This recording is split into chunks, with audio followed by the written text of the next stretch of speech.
गरीब मूर्ति बनाने वाला और जादुई पैसों की राधा कृष्ण।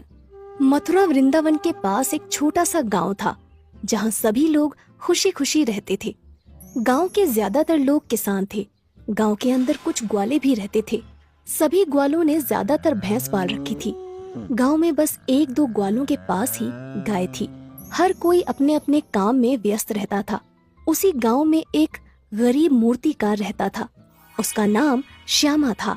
वो बहुत ही सुंदर मूर्ति बनाता था, लेकिन गांव में कोई भी उसकी मूर्ति नहीं खरीदता था। उसकी पत्नी एक पैर से लंगड़ी थी और उनके दो बच्चे भी थे। पत्नी का नाम कलावती और बड़े बेटे का नाम सोनू और छोटे बेटे का नाम कन्हैया था। वो गरीब मूर्तिकार भगवान कन्हैया का बहुत बड़ा भक्त था और अक्सर उन्हीं की मूर्तियां बनाता रहता था। पर वो मूर्तिकार हमेशा से गरीब नहीं था। बहुत सालों पहले सभी लोग उसकी मूर्तियां खरीदते थे और उसका खर्चा पानी चल जाता था। लेकिन समय के साथ साथ उसका धंधा पानी धीमा पड़ता गया और घर में पैसों की दिक्कत होने लगी। एक दिन शाम होते ही वो मूर्तिकार अपने घर पहुंचता है और घर के बाहर से आवाज लगाता है, कलावती, ओ कलावती, जरा बाहर तो आना, ये सामान अंदर रखवाना है। अपने पति की आवाज सुनते ही कलावती एक लाठी का सहारा लेकर तुरंत बाहर आती है और टोकरी में रखी सारी मूर्तियां देखकर निराश होते हुए अपने पति से कहती है, ये क्या, आज भी सारी मूर्तियां वापस ले आए तुम? तब मूर्तिकार श्यामा कहता है, अब मैं क्या करूं कलावती, गांव का एक भी आदमी मूर्ति नहीं खरीदता। तब कलावती थोड़ी तेज आवाज में कहती है, कोई तुम्हारी मूर्तियां क्यों खरीदेगा? सालों से एक जैसी मूर्तियां बना रहे हो। वही राधा कृष्ण की मूर्तियां, कभी तो नए जमाने की मूर्तियां बनाया करो। जमाना बदल रहा है।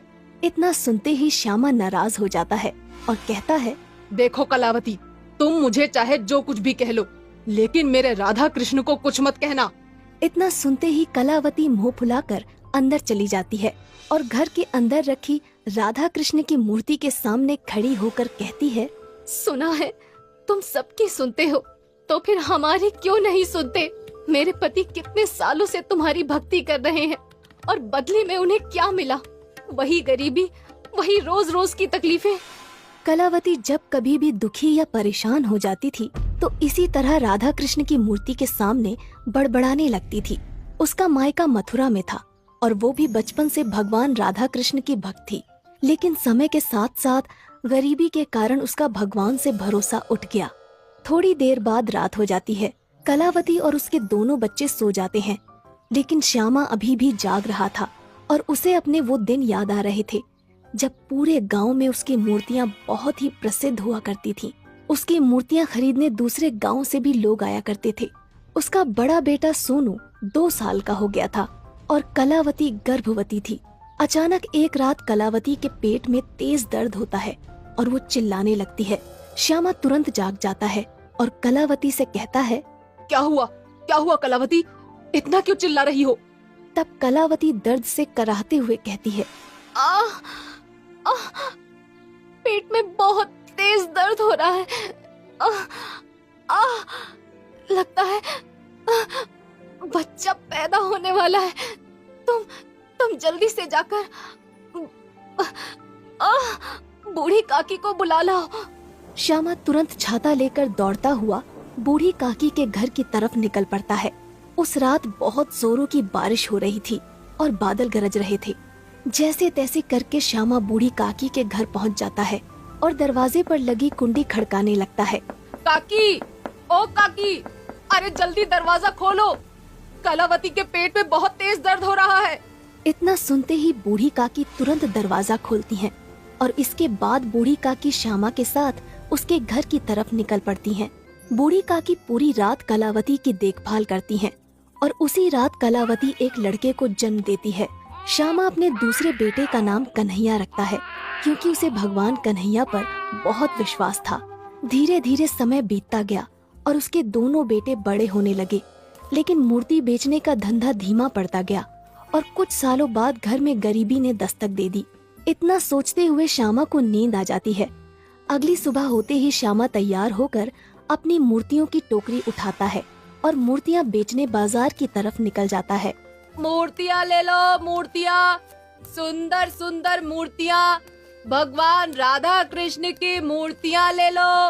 रास्ते में एक ग्वाला श्याम से कहता है, अरे ओ श्यामा भैया, कुछ दिनों बाद जन्माष्टमी आने वाली है और इस बार मैं जन्माष्टमी पर एक बहुत बड़ी पूजा करने वाला हूँ और मुझे राधा कृष्ण की कुछ अच्छी अच्छी मूर्तियाँ खरीदनी है। तब श्यामा कहता है, अरे बिल्कुल दूध वाले भैया, वैसे तो मैंने बहुत सारी राधा कृष्ण की मूर्तियाँ बना रखी हैं, लेकिन मैं आपके लिए बहुत सुंदर सुंदर मूर्तियाँ बना दूंगा।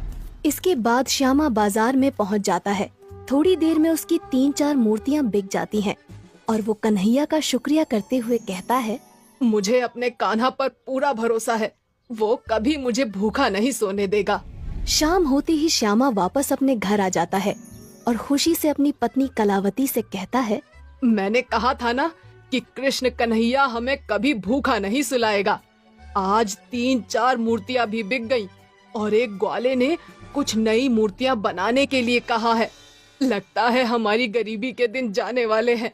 तब कलावती प्रसन्न होकर कहती है, इतना खुश होने की कोई जरूरत नहीं है, जाकर हाथ मुंह धो लो, मैंने खाना लगा दिया है।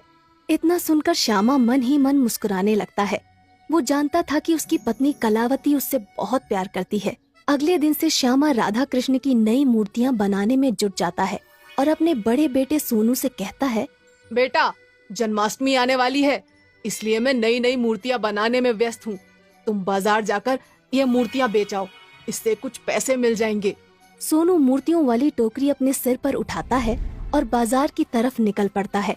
श्यामा आज बहुत खुश था और वो पूरे दिन केवल राधा कृष्ण की एक मूर्ति बनाने में गुजार देता है। श्यामा मूर्ति बनाने के बाद उसे घर के आंगन में रख देता है। अगली सुबह जब सभी लोग घर के आंगन में देखते हैं तो राधा कृष्ण की मूर्ति के पास बहुत सारे पैसे रखे हुए थे। राधा कृष्ण की मूर्ति के पास इतने सारे पैसे देखकर कलावती हैरान रह जाती है और श्यामा से कहती है, मुझे लगता है इस मूर्ति में कोई काला जादू है, आप जल्दी से उठाकर इसे बाहर फेंक दो। तब श्यामा कहता है, कैसा काला जादू? मैंने कल ही इस मूर्ति को बनाया था। मुझे लगता है भगवान ने हमारी पुकार सुन ली। इसके बाद श्यामा सारे पैसे उठा लेता है और मूर्ति को घर के अंदर एक सुरक्षित जगह पर रख देता है। उस दिन के बाद हर रोज जब भी श्यामा और उसका परिवार सुबह सोकर उठते थे तो उस मूर्ति के पास बहुत सारे पैसे रखे होते थे। इस तरह थोड़े ही दिनों में वो लोग बहुत अमीर हो गए। लेकिन श्यामा ने अपना मूर्ति बनाने का काम नहीं छोड़ा और धीरे धीरे श्यामा ने एक बहुत बड़ी मूर्तियों की दुकान खोल ली।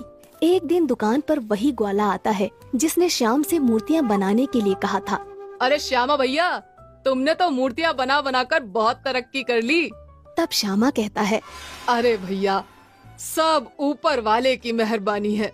इसके बाद वो ग्वाला मूर्तियाँ खरीद कर चला जाता है क्योंकि अगले ही दिन जन्माष्टमी थी। राधा कृष्ण की मूर्ति के जादुई पैसे के कारण उस गरीब मूर्ति वाले श्यामा के पास बहुत सारी धन संपत्ति आ चुकी थी और इस तरह से श्यामा अपने परिवार के साथ धूमधाम से जन्माष्टमी मनाता है।